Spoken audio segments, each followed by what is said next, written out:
Waves crash on rocks. There are a couple of must-dos when you visit Grand Cayman, and this tour checks off all of them.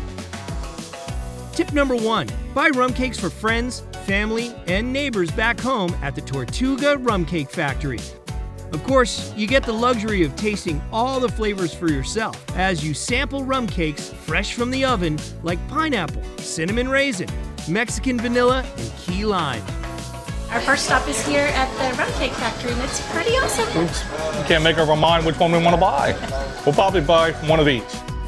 Carnival, with that partnership, we really do have a good relationship and understanding to try to uplift the level of customer service and also provide a different avenue for our guests. Rule number 2, snap a picture in front of the famous blowholes. Insider tip, you are entering a splash zone. Water splashes. Rule number 3, pick up some handmade artisan crafts like homemade soaps created with local ingredients like coconut, orange zest, and rum, which smells so good you want to almost take a bite. Keep following your nose as the scent of a cigar lures you in as you find locals hand-rolling tobacco leaves with age-old techniques passed down from generations. Rule number 4, post a video from underneath Cayman Pirates Cave. Your friends have never seen a story like this before. Light shines on a skull.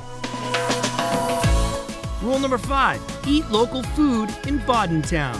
At this little beach shack, the menu is different each day and centered around local specialties like jerk chicken, daily caught seafood stewed in spices with fresh squeezed local juices. Take a walk around the garden while your food is being prepared and let the ocean breeze lull you right into your happy place. Me being a local and being born and raised here, I can share information with some of my guests that may not be available to them on other search tools, highlight some of the key elements of what it is to be truly Cayman-kind. Today's agenda? Trigger that FOMO in all your friends. Waves crash on a rocky shore.